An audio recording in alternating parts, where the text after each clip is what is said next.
todos ustedes muy buenos días. Mi nombre es Francisco Franco. Soy ingeniero de proyectos y aplicaciones de Compress.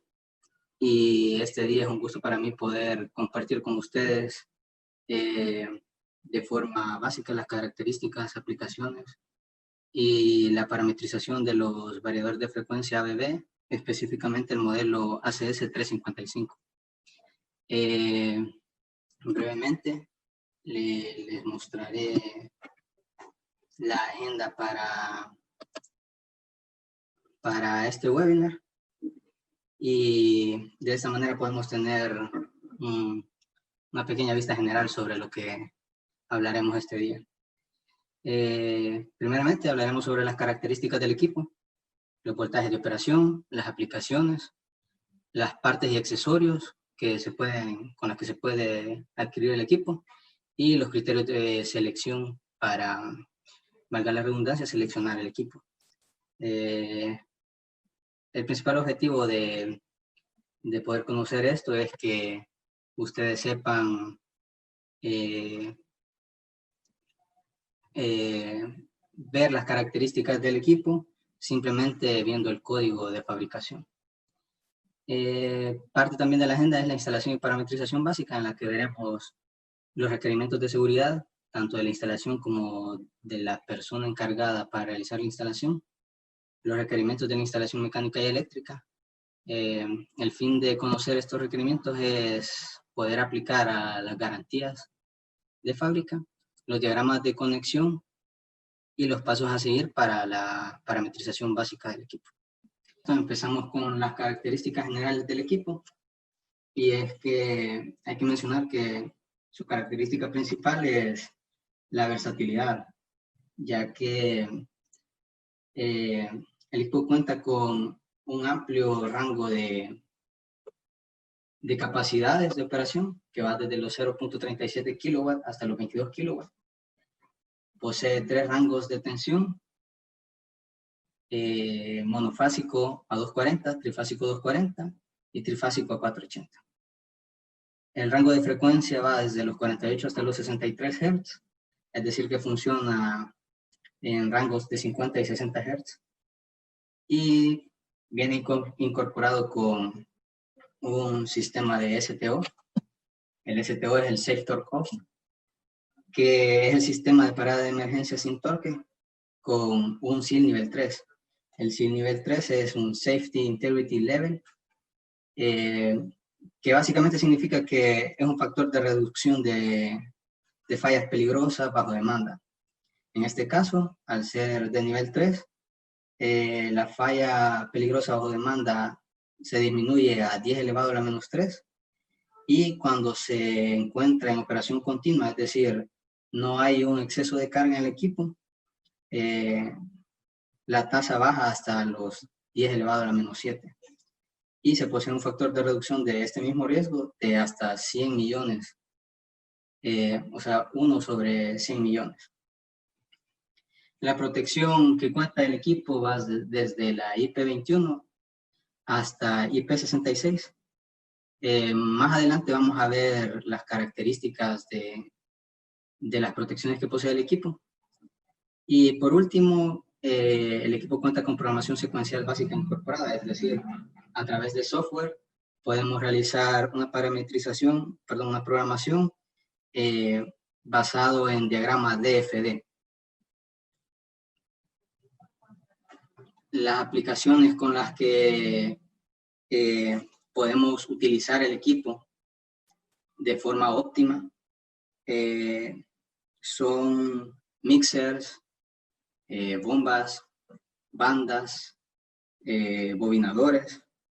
Esto también es parte de lo que les mencionaba anteriormente, es parte de la versatilidad con la que cuenta el equipo, ya que este rango de aplicaciones hace que se pueda utilizar en varios tipos de industrias, por ejemplo, las industrias productoras de alimentos, las panaderías, las centrales potabilizadoras de agua, industria del papel, industria plástica, ya que todas estas industrias poseen lo que se puede observar brevemente en la imagen, que son mixers, llenadoras, bandas, qué industria no tiene alguna banda, y bobinadoras, que son sistemas complejos, pero que el equipo sin duda se desempeña de buena manera en dichas aplicaciones.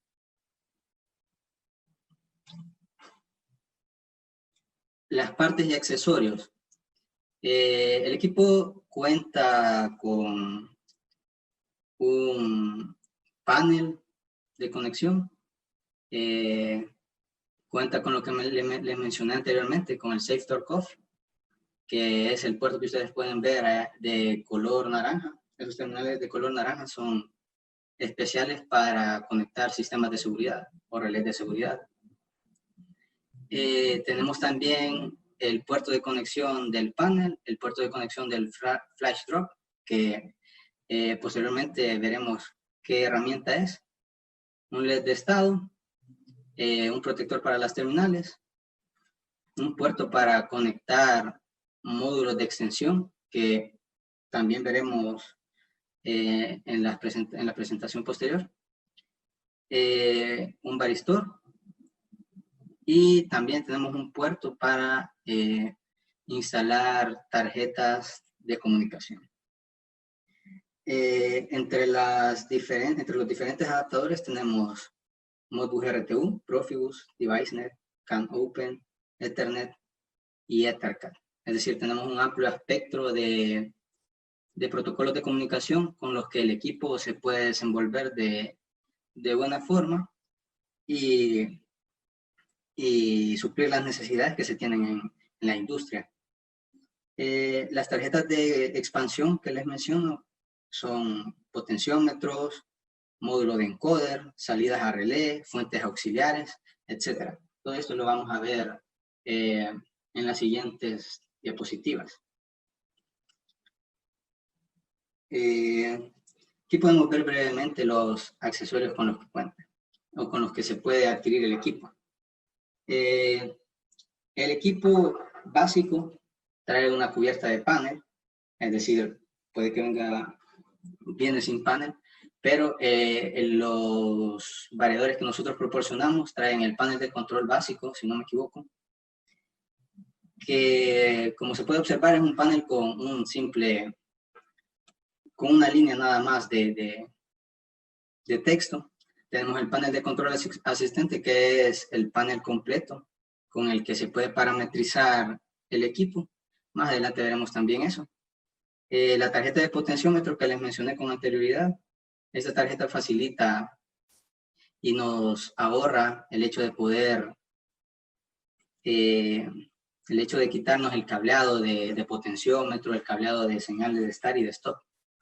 Y también si se requiere que el panel del equipo se encuentre instalado en la puerta del gabinete en el que se va a instalar, también tenemos un kit de montaje para que tengamos el equipo, por ejemplo, dentro de un gabinete y el panel operador lo tengamos ya sea en la puerta o en una central, por ejemplo, de pantallas en la que podamos visualizar los diferentes parámetros de la maquinaria.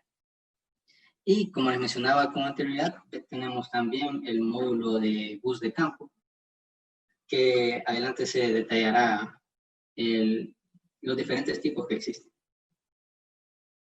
Entre los accesorios también tenemos el módulo de ampliación MTA6101. Este módulo es el módulo de encoder que les mencioné. Tenemos el paquete Flash Drop, que básicamente el Flash Drop es una herramienta que permite seleccionar, ajustar y ocultar parámetros de forma rápida, sin necesidad de desmontar o desinstalar el equipo y sin necesidad de alimentarlo a la red trifásica o monofásica, es decir, sin alimentarlo. Con esta herramienta nosotros podemos parametrizarlo simplemente conectándolo y no es necesario ni que se encienda el equipo. Tenemos el kit NEMA 1 o UL tipo 1 y el kit IP66, 67 o UL4X, que son los tipos de protecciones que les mencioné al principio de la presentación, con los que se puede contar este equipo. Es decir, tenemos diferentes grados de protección que realmente cubren las necesidades y los requerimientos que ustedes poseen en la línea de producción o en su industria en general.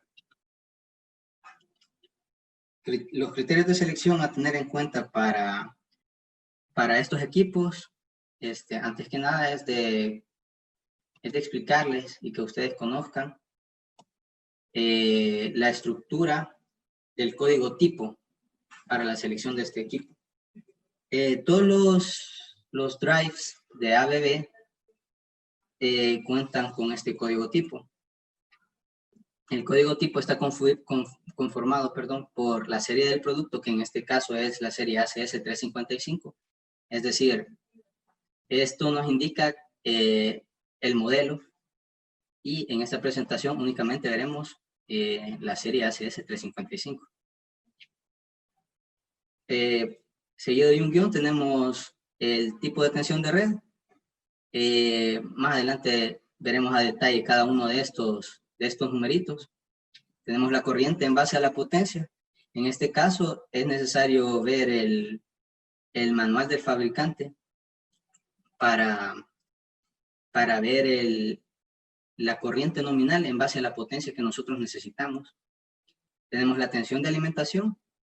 Y por último, tenemos las opciones adicionales que pueden ser un grado de protección IP67, por ejemplo, o queremos que incluya el potenciómetro, o queremos que incluya el panel asistente, que es el panel avanzado, etcétera, etcétera. Al final es donde agregaremos los adicionales, que también son las tarjetas de comunicación.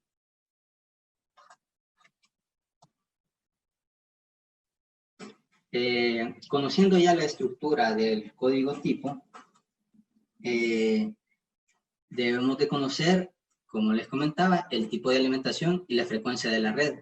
Es como está compuesto el segundo número o el segundo código, digamos. Tenemos el ACS355 y el número que le sigue nos identifica el tipo de alimentación y la frecuencia de la red. En este caso podemos tener un 01 que es monofásico, 01U, porque como sabemos en la red nacional tenemos 60 Hz, o podemos tener un 03U, que es el que generalmente nosotros tenemos en stock. En caso de que alguna de sus aplicaciones tenga necesidad de 50 Hz, pues sin duda nos hacen el requerimiento y también tenemos la disponibilidad de esos equipos. En el código número 3, que es la corriente en base a la potencia, esta corriente está relacionada a la potencia del motor. Para esto es necesario ver el catálogo, que al final de la presentación, a cada uno de ustedes se les enviará esta presentación y también se les incluirá el catálogo para que tengan en cuenta los códigos que conforman el código tipo del variador. El siguiente número es el nivel de tensión, que en este caso puede ser un número 2, que es igual a un nivel de tensión a 240, o un número 4, que es un nivel de tensión hasta de 480 voltios AC. Y por último tenemos los extras a integrar en el equipo, que como yo les mencionaba, el nivel de protección, el panel asistente básico, tarjeta de comunicación o módulo de encoder. Hay que aclarar que después, o sea, cada extra debe de incluir el símbolo más y el código que identifica cada extra del equipo. Estos códigos también se encuentran en el catálogo y, como les comento, esta data se les será enviada para que ustedes puedan ver las diferentes opciones y las diferentes configuraciones que podemos tener con el equipo. Por último, tenemos unos ejemplos que tenemos un variador de frecuencia monofásico a 240 voltios, 60 Hz de 1 HP, protección estándar, es decir, IP21, y comunicación Ethernet. Entonces, el código que obtenemos de resultado es, primero, la serie del equipo, que es ACS355. Es monofásico, por tanto es 0,1, es a 60 hercios, que como vimos, los 60 hercios son representados por una U. Un HP es el código 04A7, eso significa que el equipo, el motor asociado a un HP consume 4.7 amperios, protección estándar, en este caso es un 2, y comunicación Ethernet, que tenemos el código K475. Otro ejemplo es un variador trifásico a 480 de 50 Hz, de 10 HP, protección estándar y tarjeta de encoder. Entonces siempre tenemos el código de serie, que es ACS355. Como es un equipo alimentado por la red trifásica, tenemos un 0,3. Al ser 50 Hz, como vimos, es representado por una E. La corriente asociada a los 10 HP que necesitamos es 15.6 amperios, entonces tenemos 15A6. Y por último tenemos la protección estándar y la tarjeta de encoder, que es -4 más L503. Seguimos con los requerimientos de seguridad. Nosotros, al ser proveedores de equipos y de servicios de ABB, estamos en la obligación de tener en cuenta los requerimientos de seguridad para realizar el labor de la instalación, conexión y puesta en marcha del equipo. Yo sé que dependiendo de la industria pueden necesitarse, bueno, de la industria y las condiciones pueden necesitarse más o menos equipo, pero el equipo utilizado generalmente es casco, chaleco, botas, guantes. Ante la situación actual también es necesaria mascarilla y usar lentes de seguridad. Como les digo, esto realmente varía según la industria, pero siempre hay que tener en cuenta los requerimientos mínimos solicitados por ABB.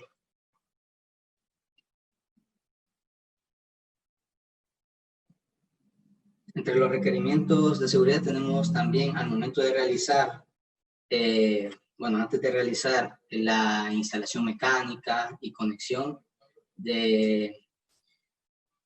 ABB nos recomienda siempre aplicar las 5 reglas de oro de los electricistas. Podemos ver en las figuritas que las reglas son cortar efectivamente las fuentes de tensión y neutro, bloquear en posición de apertura los aparatos de corte, es decir, aplicar loto, verificar la ausencia de tensión. En caso de tener, por ejemplo, capacitores o bobinas, siempre es bueno verificar, porque puede que hayan corrientes remanentes. Y lo último que queremos es que ustedes como clientes tengan algún tipo de percance por la necesidad de instalar uno de nuestros equipos. Tenemos que poner a tierra y en cortocircuito las líneas de alimentación. Y por último, delimitar y señalizar la zona de trabajo para evitar que trabajadores externos al trabajo que nosotros estamos realizando interfieran y de esta manera se pueda producir algún tipo de accidente. Para la instalación del equipo debemos de tener en cuenta 4 factores, digamos. O más bien veremos las 4 fases de la instalación del equipo. La instalación mecánica, que hace referencia al montaje físico del equipo, ya sea en gabinete o en pared. La instalación de los soportes de cable, que son los clamping plates, que también la veremos. La instalación y conexión eléctrica, que hace referencia a la conexión del sistema de potencia y sistema de control del equipo, así como los diámetros de cable, las protecciones a utilizar, el tipo de cable a utilizar, etcétera, etcétera. Y por último, el checklist de la verificación de los trabajos que se han realizado.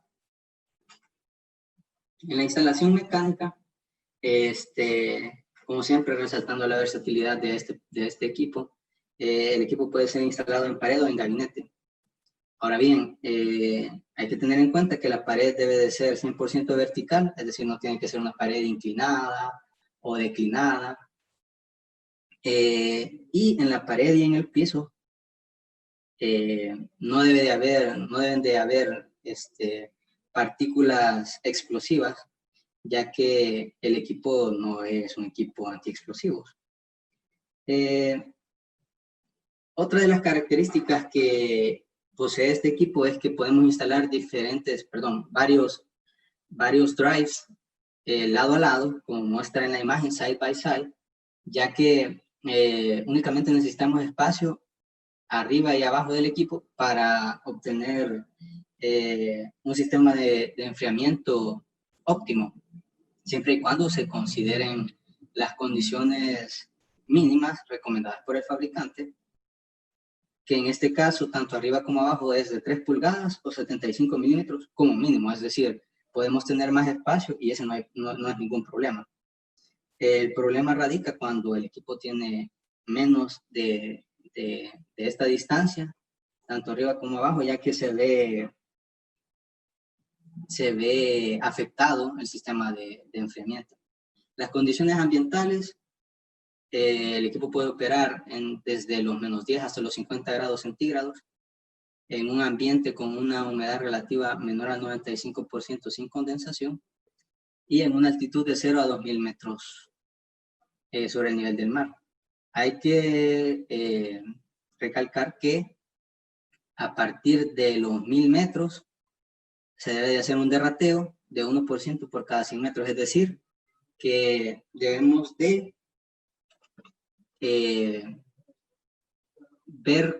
modificar las características del equipo, ya que el equipo pierde 1% cada 100 metros arriba de los 1000 metros. Como les comentaba, los sitios de instalación son pared y gabinete, y los tipos de montaje son riel DIN, montaje lateral. Podemos ver en la imagen que tenemos 2 agujeros para realizar el montaje en un costado de un panel. Esto sí, en los frames, o sea, en los tamaños desde el R0 hasta el R2. Y tenemos el montaje trasero, que podemos ver también los agujeros para los tornillos en todos los tamaños en los que viene el equipo. Siguiendo con la instalación mecánica, el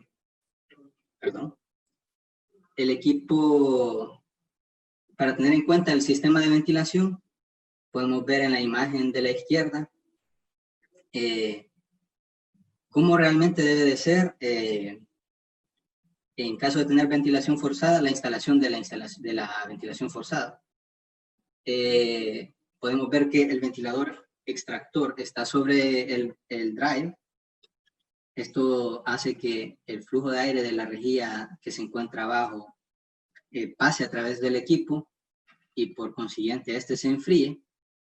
Y en la figurita que dice ejemplo malo, tenemos como el extractor no está sobre el drive. Por tanto, no hay un flujo a través del equipo que optimice el sistema de enfriamiento. Para esto también el manual, este ya no es el catálogo, el manual nos muestra los requerimientos mínimos de flujo de aire para seleccionar los ventiladores del enfriamiento forzado del equipo. Y como podemos ver en la tabla, tenemos el código tipo, es por eso que es necesario conocer el código tipo, y tenemos los metros cúbicos por hora que debería de entregarnos nuestro ventilador en caso de tener ventilación forzada. O sea, nos está diciendo cuánto debe de ser el mínimo de flujo de aire que debe de pasar a través del equipo para que el enfriamiento sea del circuito de control y del equipo en general sea óptimo. Esto realmente nos sirve primero para evitar una sobrecarga y que el equipo se proteja por sobrecarga. Y también ampliamos la vida útil del equipo, teniendo en cuenta siempre los requerimientos que nos hace fábrica con respecto al flujo de aire que debe de tener. Ahora vamos a ver la instalación de los coupling plates o placas de sujeción. Estas placas son necesarias ya que garantizan la forma correcta de la puesta a tierra del equipo, de la puesta a tierra de las mallas de los cables, que posteriormente veremos el tipo de cable que se debe de utilizar. Y también nos garantizan que los cables, tanto de control como de potencia, no serán desconectados en caso de que, por ejemplo, una persona se enrede o sin querer ale el cable y por dicha tensión el cable se desconecte. Entonces los clamping plates nos sirven para asegurar el cable, para evitar cualquier tipo de accidente y también para, como les mencionaba, para la correcta puesta a tierra de las mallas de los cables y del equipo. Podemos ver que las placas de sujeción están conformadas por dos placas. La primera placa va sujeta al variador y la segunda, que de hecho la primera placa es para los cables de potencia y la segunda placa es para los cables de control. La segunda placa está instalada sobre la primera. Podemos ver en la imagen, prácticamente solo son 4 tornillos para las dos placas. Ahora entramos con la instalación eléctrica. En la instalación eléctrica debemos de tener un mayor nivel de detalle y cuidado, ya que los requerimientos son más estrictos. El manual siempre recomienda la instalación de un sistema de corte de alimentación, es decir, un sistema que corte la alimentación de potencia del equipo y con ello también agregar un sistema contra cortocircuito. Es decir, tenemos un sistema de corte que puede ser un circuit breaker y tenemos un sistema de protección contra cortocircuito que el fabricante recomienda encarecidamente que sean fusibles de acción rápida. ¿Por qué fusibles de acción rápida? Porque los fusibles de acción rápida son fusibles diseñados específicamente para la protección de semiconductores y prácticamente los variadores de frecuencia de ABB, bueno, prácticamente todos ellos son semiconductores. Entonces los fusibles de acción rápida, al detectar un cortocircuito, como su nombre lo indica, tienen una curva de accionamiento con respecto al tiempo mucho menor que un fusible normal, es decir, acciona mucho más rápido de lo que accionaría otro tipo de fusible. Todos estos datos se detallan en el manual y siempre nos vamos a guiar teniendo en cuenta el código tipo del variador. Y en este caso, como podemos ver en las tablas que se muestran a su derecha, el manual también nos proporciona el amperaje de los fusibles a utilizar y las dimensiones del conductor a utilizar, así como también el par de apriete que debemos de realizar en las terminales de los cables de potencia. Podemos ver de forma breve que un equipo monofásico de un HP necesita un fusible de 10 amperios, bueno, serían 3 fusibles, uno por fase, 10 amperios cada uno, y que fácilmente podemos tener para la alimentación, podemos utilizar cable 14, para el motor un cable 18, y para la puesta a tierra también un cable 14. Quiero mencionarles que el manual de ABB no recomienda que se realice reducción en tierra, que es como se puede observar aquí, es decir, el conductor, el calibre del conductor que tenemos para la alimentación del equipo, ese mismo calibre debe de ser para la puesta a tierra del equipo. Aquí vemos claramente los tipos de conductores que nos recomienda el manual. Los tipos de cable de potencia recomendados son cable simétrico con 3 conductores y una malla o un apantallado. Es decir, necesitamos tener un conductor, por ejemplo, un tipo TSJ, pero con una malla. Es decir, no es el TSJ de toda la vida, no nos vale porque el TSJ no posee la malla de protección que nos recomienda el fabricante. También podemos tener un cable con malla y aparte de él tener el cable de puesta a tierra, o también tener un cable que tenga la malla y también tenga los cables de puesta a tierra dentro de la malla, como podemos ver en la figura de la izquierda. También tenemos los cables para uso limitado, cables de potencia. Pueden ser fácilmente conductores separados, tipo THHN, unos por fase. Ahora, hay que mencionar que esto solo se recomienda para la alimentación del equipo. No se permite este tipo de cableado para cablear la salida del variador hacia el motor. ¿Por qué? Porque, como bien sabemos, los variadores de frecuencia a la salida no entregan una señal, una onda senoidal. Entonces, este tipo de señal se ve, digamos que es frágil, y al verse rodeada de conductores de potencia externos a la aplicación que estamos utilizando, podemos tener interferencia en el cable y el nivel de control que el variador va a tener sobre el motor va a ser mucho menor y por consiguiente podemos tener fallas en el equipo e incluso corrientes parásitas que pueden dañar nuestro variador. Bueno, y por último mencionar el tipo de cable que no se permite es el cable de potencia que cada conductor tiene su malla y el forro en el que vienen los 3 cables tiene malla. No se permiten los cables apantallados simétricos con pantallas individuales por conductor de fase. O sea, este tipo de cable no se permite ni para la entrada de potencia ni para la salida que va hacia el motor. Ahora, al momento de realizar la conexión de los cables de alimentación, de los cables de control y de los cables que van hacia el motor, hay que tener en cuenta el pelado del cable de potencia, control y motor, ya que este no debe de exceder, cuando podemos ver a la izquierda, un conductor, que es el conductor de potencia. Este conductor, nosotros realizamos, lo pelamos y dejamos la malla hacia abajo, como se puede observar en la figura del centro. Esa malla debe tener un contacto de 360 grados con el clamping plate y la longitud del corte del cable de la malla, es decir, la malla que tengamos, no debe de exceder 5 veces su diámetro.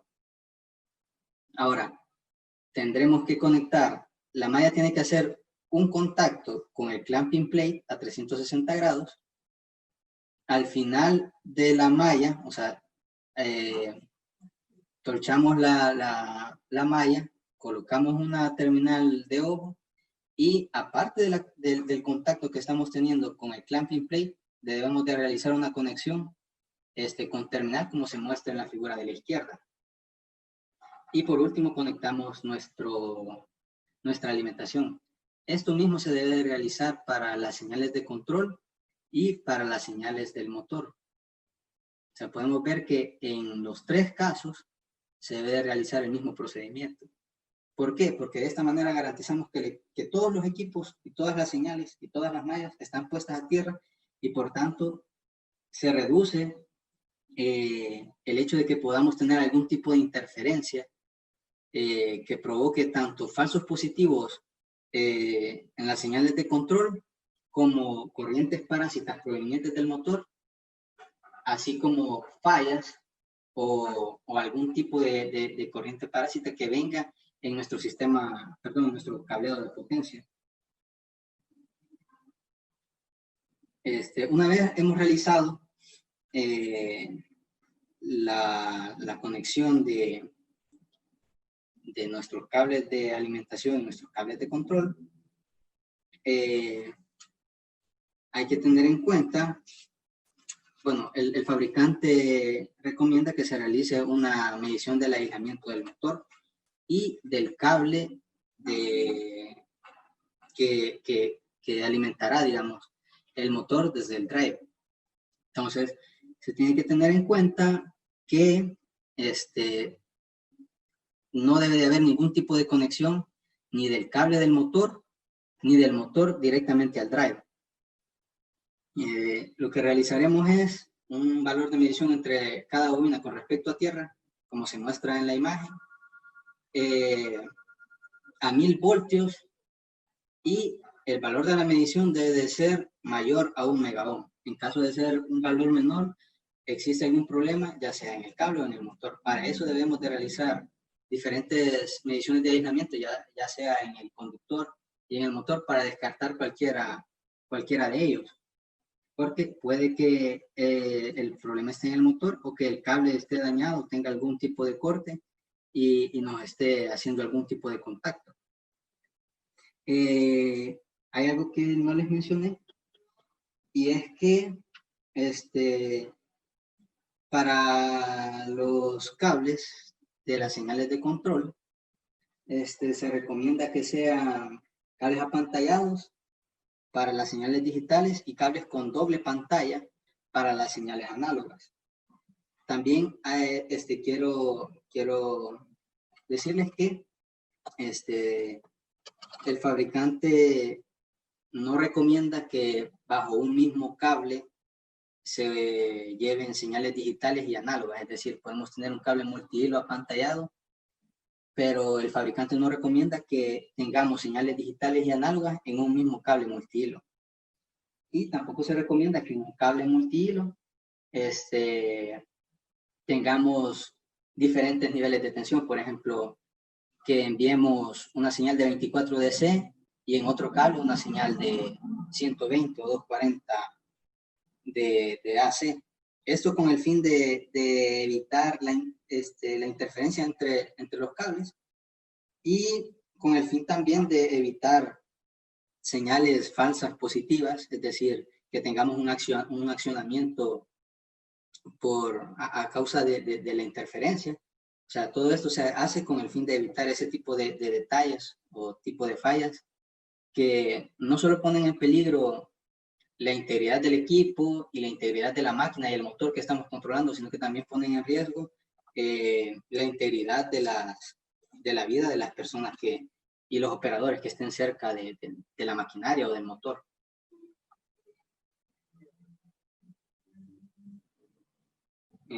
A ver, aquí tenemos el diagrama de control estándar que se debe realizar en equipo. Este sistema de control estándar incluye un push button de start, un push button de stop, un paro de emergencia tipo hongo y un control de velocidad a través de un potenciómetro.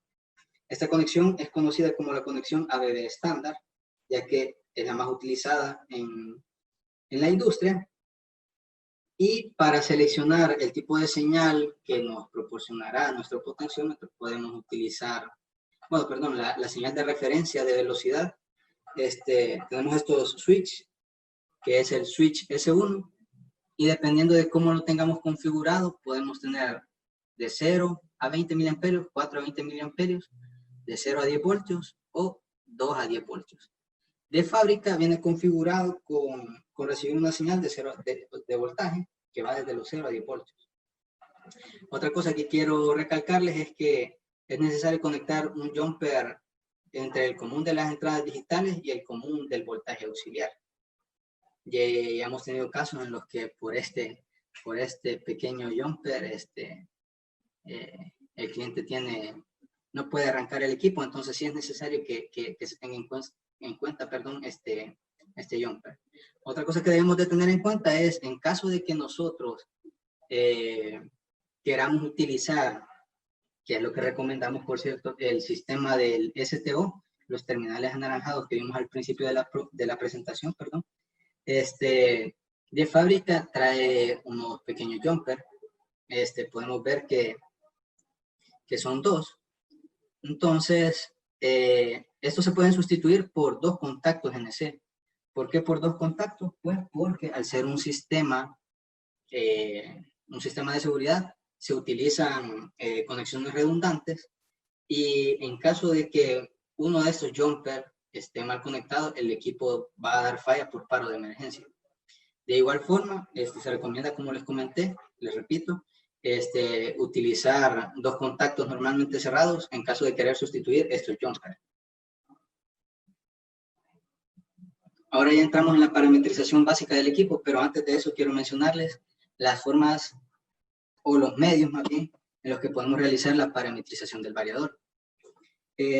La parametrización se puede realizar a través de, como les mencioné con anterioridad, a través del flash drop, que esta herramienta es mayormente utilizada por empresas que venden máquinas, porque esto les permite instalar el equipo y no hay necesidad de alimentarlo. Cargamos todo en nuestro flash drop y lo único que hacemos es conectar y cargar los parámetros y el programa directo al drive, sin necesidad de hacer ningún tipo de desmontaje ni desconexión, ni hay necesidad tampoco de alimentarlo a la red eléctrica. Otra de las formas en las que podemos realizar la parametrización es a través del panel asistente, no el panel básico. El panel asistente es la forma más simple y la forma en la que nosotros utilizamos para parametrizar los equipos. En caso de necesitar el panel asistente, se debe de pedir un código extra para el drive. Y como les comento, es la forma más sencilla para realizar la parametrización del equipo.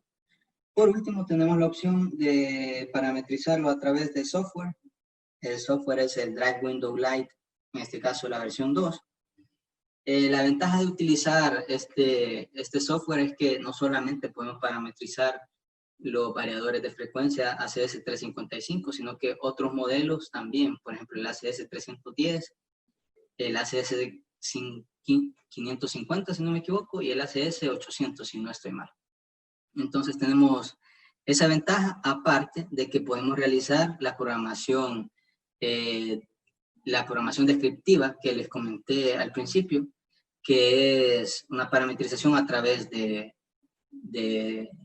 tipo diagrama de flujo, digamos. En ese tipo de programación podemos decirle a qué corriente se accione tal salida, etcétera, etcétera. Es una programación un poquito más compleja y esa es la que podemos realizar a través del software Drive Window Lite. Familiarizándonos un poco con el panel asistente, ya que el panel asistente es el que utilizaremos en esta sesión para mostrar la forma en la que se parametriza de forma básica el equipo. Tenemos en la pantalla diferentes teclas. Las teclas que están a los costados arriba, que tienen una pequeña línea azul, son teclas de selección. Generalmente se utilizan para la derecha para seleccionar y la izquierda para ir atrás. Tenemos la tecla de Lock Rem. Esta tecla nos sirve para setear si el equipo está en control local o en control remoto, es decir, si el control lo hacemos a través del panel asistente o si el control lo hacemos a través de push button, es decir, control remoto. Tenemos las teclas de ajuste y desplazamiento, que son las flechitas, la tecla de ayuda.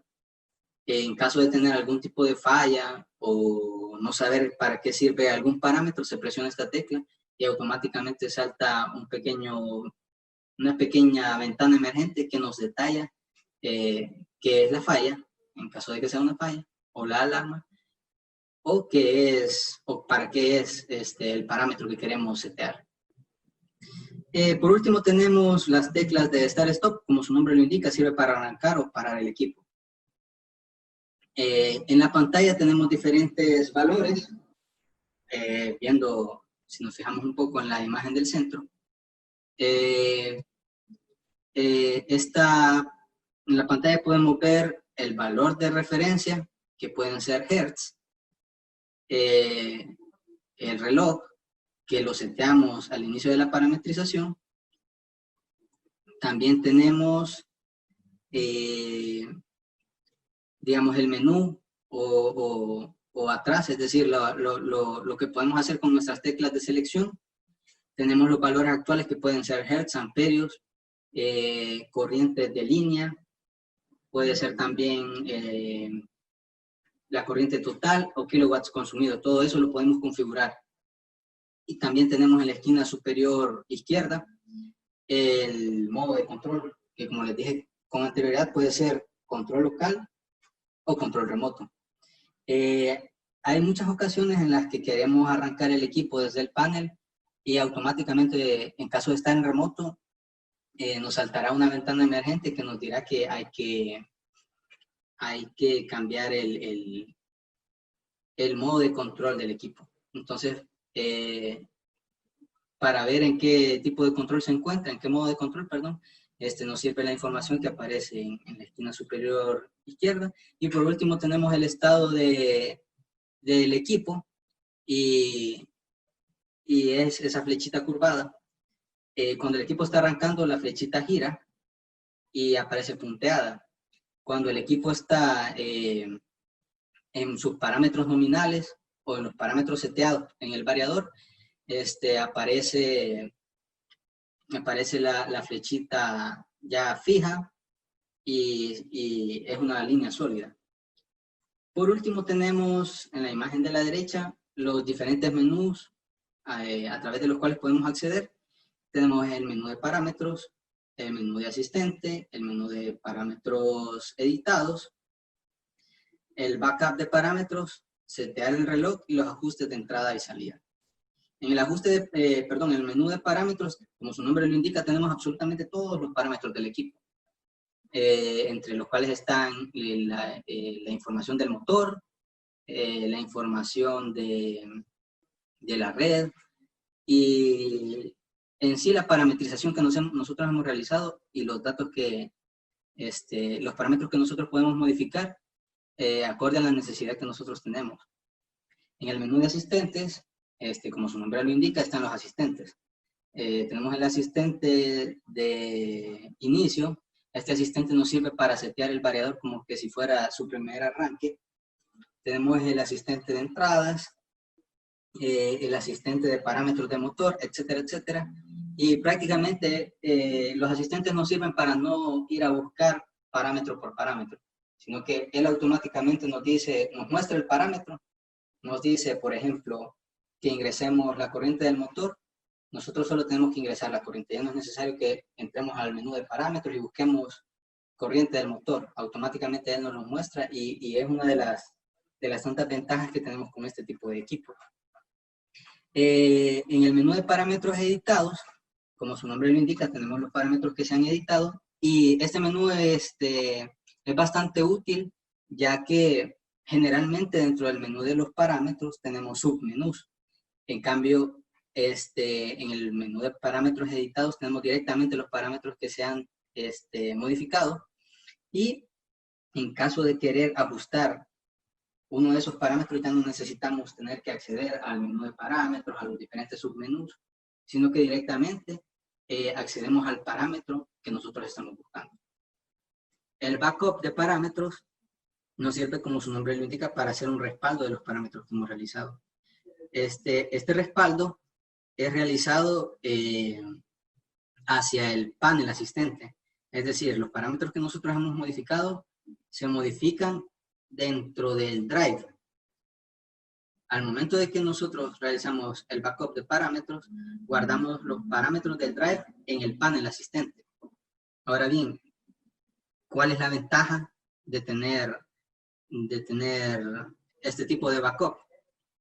Pues la ventaja es que en caso de que el equipo se dañe, no es necesario que el nuevo equipo sea programado desde cero. Solo es necesario montar el panel asistente en el nuevo equipo, cargar los parámetros que hemos respaldado y automáticamente tenemos el equipo como que si fuera el equipo anterior. O sea, ya no es necesario estar parametrizando desde cero. Solo es necesario cargar los parámetros que se han guardado en el panel asistente. En el set de reloj, como su nombre lo indica, es para setear día y hora, y esto nos sirve especialmente a nosotros, bueno, también a ustedes, para ver la hora en la que ha sucedido alguna falla, la hora en la que el equipo se ha disparado, porque con esto se puede hacer un rastreo de identificación de causas de la falla del equipo. Y por último tenemos el ajuste de entrada y salida, y como su nombre lo indica, es para ajustar las señales de entrada y salida que tenemos en el equipo. Algunas condiciones que debemos de tener en cuenta antes de realizar la parametrización del equipo son verificar las condiciones mecánicas y eléctricas. Estas condiciones son las que les detallé anteriormente con los requerimientos de la instalación mecánica e instalación eléctrica. Verificar las conexiones y cableado del equipo. Debemos de tener el motor desacoplado a la carga que manejará, es decir, tenemos que tener el motor con la carga, con el eje libre, perdón. Debemos de tener energizado el variador al menos 30 minutos antes de realizar la parametrización o de proceder con el primer arranque.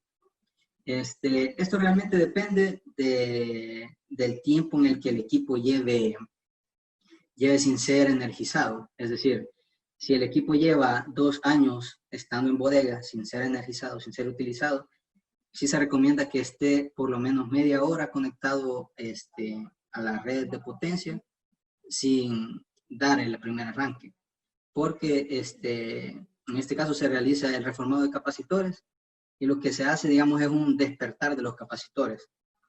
En caso de no realizar este procedimiento, es muy probable que exploten los capacitores y el equipo se eche a perder. Y por último, tener a la mano los datos de la placa del motor, es decir, voltaje, corriente, potencia, frecuencia y las RPM del motor que vamos a controlar. Una vez teniendo esto en cuenta, procedemos con la parametrización del equipo. Ahora bien, la parametrización del equipo se debe de realizar, bueno, la que les voy a mostrar, se va a realizar utilizando el asistente de puesta en marcha. Si me permiten un segundo, voy a abrir el panel asistente.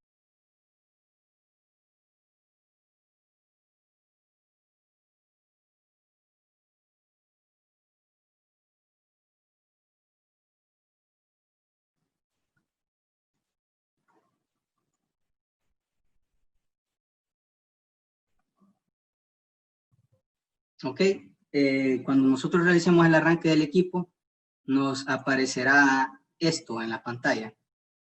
Nos va a preguntar si deseamos iniciar con el asistente de arranque. En este caso, nosotros presionaremos la tecla de selección, es lo que les mencionaba. Aquí aparece lo que podemos realizar, lo que sucederá al presionar la tecla de selección. En caso de no querer, tenemos aquí que Exit es la tecla de selección izquierda. Entonces, en este caso, nosotros aceptaremos, seleccionamos el idioma, en este caso español, presionamos guardar, la tensión nominal del motor. Como les digo, el asistente es súper intuitivo y facilita mucho la parametrización del equipo. En este caso, lo vamos a dejar en 220. La intensidad nominal, en la intensidad nominal introducimos la corriente nominal del motor, es decir, debemos de tener a la mano los datos de placa del motor. La frecuencia nominal del motor, esta frecuencia no es la frecuencia máxima. Esta frecuencia es la frecuencia, como su nombre lo indica, la frecuencia del motor, es decir, si el motor es a 50 Hz, introducimos 50 Hz. Si el motor es a 60 Hz, introducimos 60 Hz. La velocidad nominal del motor igual es la velocidad nominal, la velocidad máxima del motor. Esto no significa que sea, por ejemplo, nosotros introducimos que la velocidad nominal es 1300, eso no significa que nosotros no podamos poner un límite mayor. Podemos colocar 1500, por ejemplo, pero como límite superior. O sea, es decir, la velocidad nominal del motor no nos limita a la velocidad máxima que podemos solicitarle. La potencia nominal del motor, en este caso, un kilowatt. Como les digo, todo esto es intuitivo y debemos de tener a la mano los datos de placa del motor. Bueno, nos va a preguntar si deseamos continuar con otro asistente. En este caso es el asistente de aplicación. Nosotros aceptamos. Y aquí hay algo muy importante. Si vamos a realizar un sistema, bueno, si necesitamos un sistema de control como el que les mostré en el diagrama de control, un arranque, paro de emergencia y control por potenciómetro, seleccionamos, la macro de aplicación estándar ABB o ABB estándar. ¿Por qué? Porque para cada macro de aplicación, estas macros son como perfiles, llamémosle, son perfiles que vienen de fábrica, y para cada uno de estos perfiles hay un diagrama de conexión. En este caso, yo les he mostrado el perfil estándar, les he mostrado el diagrama de control de la aplicación ABB estándar, por tanto, el perfil debe de ser ABB estándar. Entonces, quiero que tengan claro sí, que siempre debe de haber un match entre la macro o el perfil de aplicación y el diagrama de control que nosotros hemos conectado. Bueno, aquí nos pregunta que, bueno, nos dice que la macro seleccionada usa un sistema de control estándar. Nosotros aceptamos.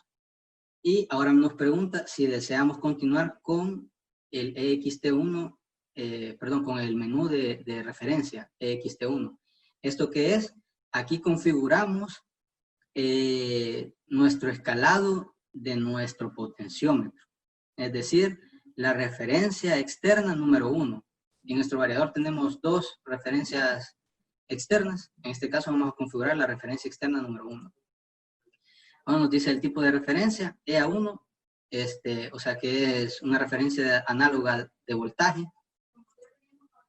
El mínimo es el 0%, o sea vamos a manejar del 0 al 100%. El máximo, como les comentaba, el 100%. Aquí nosotros jugamos con el rango que nosotros queremos con el potenciómetro, por ejemplo. Podemos decirle que vaya, por ejemplo, del 20% al 80%. Eso significa que cuando nosotros tengamos el potenciómetro a 0, realmente él va a percibir que tenemos el 20%. No sé si me doy a entender con respecto al escalado. Esto es básicamente el escalado que vamos a realizarle a la referencia externa que va a controlar la velocidad del motor. El filtro, este filtro es, digamos, el tiempo que va a esperar el drive para tomar el dato. Es decir, este filtro sirve para evitar una fluctuación muy grande al momento que nosotros estemos variando el potenciómetro. Por defecto es 0.1. Nosotros realmente este parámetro no lo modificamos porque nunca nos ha dado ningún tipo de problema. Entonces el filtro de tensión lo dejamos a 0.1. Quiero recordarles, que toda esta información se les será enviada. En caso de que estén anotando o tomando capturas de pantalla, toda esta información se les será enviada. Ahora tenemos la función mínima. En este caso tenemos la opción de seleccionar que sea un PHY, una velocidad constante, última velocidad, etcétera, etcétera. Es decir, la función que va a realizar en caso de que la referencia externa, la función mínima sea mayor a la referencia externa. Generalmente nosotros no seleccionamos, guardamos, y aquí tenemos el escalamiento. Al 0% de mi potenciómetro, ¿cuántos hertz quiero? Nosotros no recomendamos que se utilicen los variadores de frecuencia a menos de 30 hercios. ¿Por qué? Porque generalmente los motores, si se han percatado, en la parte trasera traen un ventilador. Ese ventilador sirve para realizar el enfriamiento del motor. Entonces, al bajar de 30 Hz, el ventilador no gira lo suficiente y por tanto el flujo de aire que sirve para enfriar el motor no es suficiente para enfriarlo. Por tanto, es muy probable que el variador se dispare por protegerse, porque hay un aumento en la temperatura del motor, aumenta también la corriente, y esto provoca, bueno, pues que el equipo se proteja, ¿verdad? Entonces, generalmente nosotros recomendamos que este valor sea no menor a 30 hercios. Ahora, si la aplicación lo requiere y el cliente lo solicita, se puede bajar, claro, pero no es algo que nosotros recomendemos. Ahora tenemos el valor máximo. Este valor máximo hace referencia al tener, digamos, el 100% de mi potenciómetro, cuántos hertz quiero. Entonces aquí ustedes pueden decir, quiero 40 hertz, quiero 50 hertz, o quiero, etcétera, etcétera, ¿verdad? Esto realmente, como les comento, es el escalado que realizamos de la señal análoga que recibe el variador. En este caso va a ser 60 Hz. Entonces, repasando, tenemos que al tener a cero el potenciómetro vamos a tener 30 Hz y al tener al 100% el potenciómetro vamos a tener 60 Hz. La frecuencia mínima, esta frecuencia mínima no debe de ser mayor a la frecuencia del escalado. Es decir, esta frecuencia mínima no puede ser 40 Hz, por ejemplo, porque voy a tener un error. Estoy diciendo que al 0% vamos a tener 30 Hz y la frecuencia mínima es 40, por ejemplo. Entonces son cosas que hay que tener en cuenta. En este caso, la voy a dejar a 20. Y la frecuencia máxima, tampoco, la frecuencia máxima no debe de ser menor a la frecuencia que yo solicito al 100% de mi potenciómetro, porque de igual forma voy a tener un error en el equipo. Guardamos y aquí tenemos la rampa de aceleración. En este caso podemos colocarle 10 segundos, por ejemplo. Todo depende del tipo de aplicación que tengamos. Y el tiempo de desaceleración, de igual forma, dependiendo de la inercia y de la aplicación, el tiempo puede ser mayor o menor.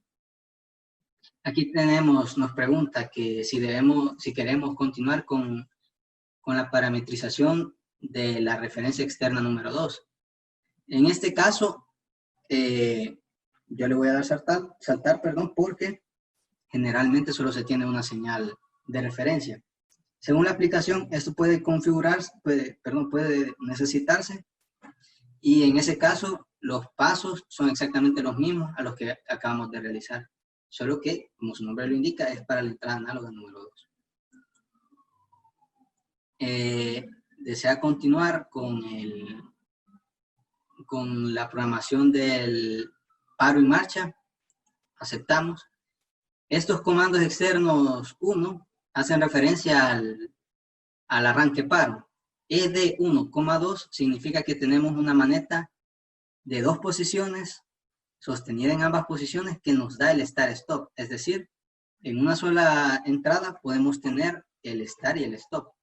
Al momento de tener cerrado nuestro contacto, tenemos el start y al momento de abrirlo, automáticamente tenemos la señal de stop en el mismo puerto. La dirección, aquí lo podemos seleccionar a petición. Petición es que nosotros tenemos una señal que nos dice si lo queremos en avance o en retroceso. En este caso, lo voy a dejar en avance. Y la función de marcha, aquí realmente en el equipo aparece la opción rampa. En este demo que les estoy mostrando no aparece, pero digamos que generalmente se utiliza la rampa porque ya seteamos el tiempo que queremos para la rampa del arranque del equipo. Y la función del paro, podemos tener un paro libre, es decir, el variador automáticamente al recibir una señal de paro se desconecta su salida y es hasta que el equipo por sí solo se detenga, o tenemos la opción de rampa. En este caso, como hemos parametrizado un tiempo de rampa, vamos a dejar una función de paro vía rampa.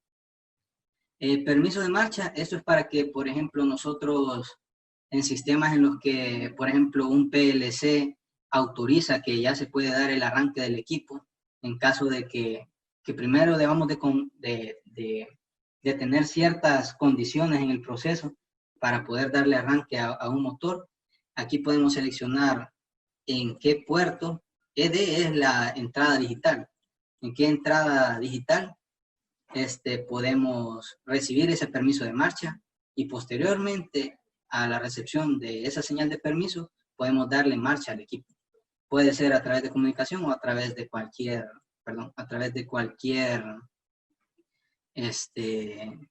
terminal de entrada análoga, o en este caso puede ser sin seleccionar, es decir, en cualquier momento puedo dar estar al equipo. Aquí nos pregunta si queremos iniciar la parametrización de las protecciones. Aceptamos. La intensidad máxima. Esta intensidad máxima, nosotros recomendamos que sea la corriente nominal por 1.25 o 1.15. Introducimos ese valor, guardamos. El par máximo, esos parámetros realmente puede ser de igual forma una entrada vía comunicación o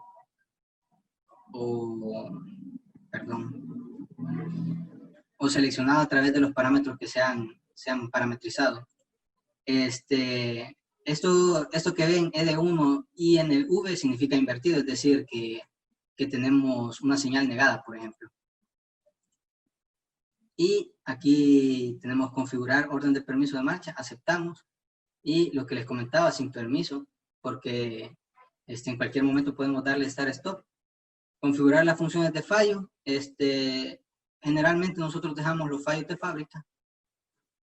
Y el rearme automático es, en caso de haber una falla, él automáticamente resetearse, digamos, sin ninguna señal externa. Entonces, nosotros generalmente no dejamos esto porque probablemente la falla persista y el equipo se dañe. Este es el asistente para configurar las salidas. Aceptamos. Y configurar las salidas a relé. Sí. La salida a relé puede activarse cuando el equipo ya esté listo, es decir, ready. Cuando el equipo ya esté en marcha, es decir, cuando el motor ya esté bajo las condiciones que nosotros le hemos parametrizado al variador. Puede activarse cuando tengamos un fallo negado, es decir, un contacto cerrado o un contacto abierto, cuando tengamos una alarma, etc. En este caso, queremos que el relé se active cuando esté en marcha, y de esta manera generalmente se utiliza para tener un piloto que nos indique el estado del equipo. Y en el caso de la salida relé 2, para ver en qué momento el equipo está en falla. El relé número 3 en alarma. Y aquí podemos configurar si queremos que el accionamiento de la salida sea con un retardo o sea inmediato. En este caso, que sea inmediato. Las salidas análogas, esto es en caso de que queramos enviar una señal a un sistema de control externo.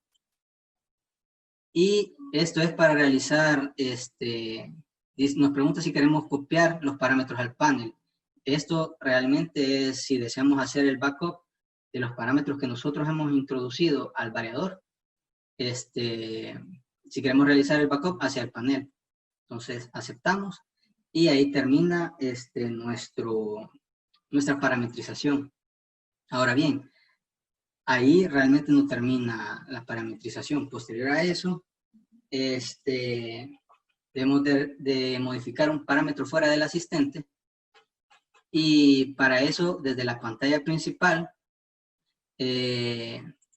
ingresamos al menú de los parámetros, buscamos el parámetro 99, que se llama datos de partida o datos de motor. Nos desplazamos hacia el parámetro 9910, que es March ID o ID Run, y desde ahí nosotros seteamos el valor 1 o sí.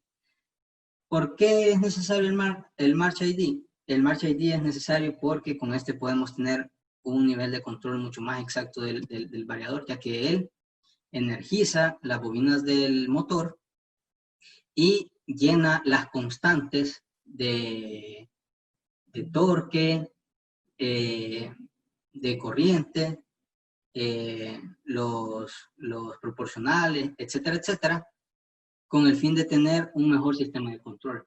Una vez nosotros seteamos el March ID, salimos de los menús y en la pantalla inicial y únicamente tenemos que presionar el botón de Start. Van a escuchar un ruido. Hay que recordar que el área del motor debe de estar despejada.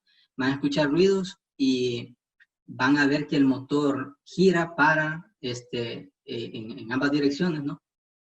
Pero eso significa que está realizando el March ID para que el variador tenga un mayor nivel de control en el motor. Una vez que termine el March ID, van a tener un aviso que dice que ha sido todo, que se ha realizado de forma correcta, y posterior a eso ya podemos utilizar el variador. Podemos darle Start o Stop y realizar las pruebas pertinentes para corroborar que nuestra parametrización ha sido correcta.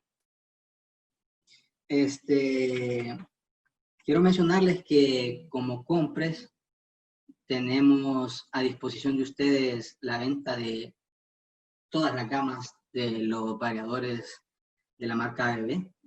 La serie que hemos visto hoy, la 355, la serie 580, que tiene una línea especializada para agua potable, aguas residuales y sistemas de refrigeración. Y por último tenemos la gama completa, la gama que tiene un mayor amplio gama de aplicaciones, ya que podemos tener aplicaciones específicas como grúas,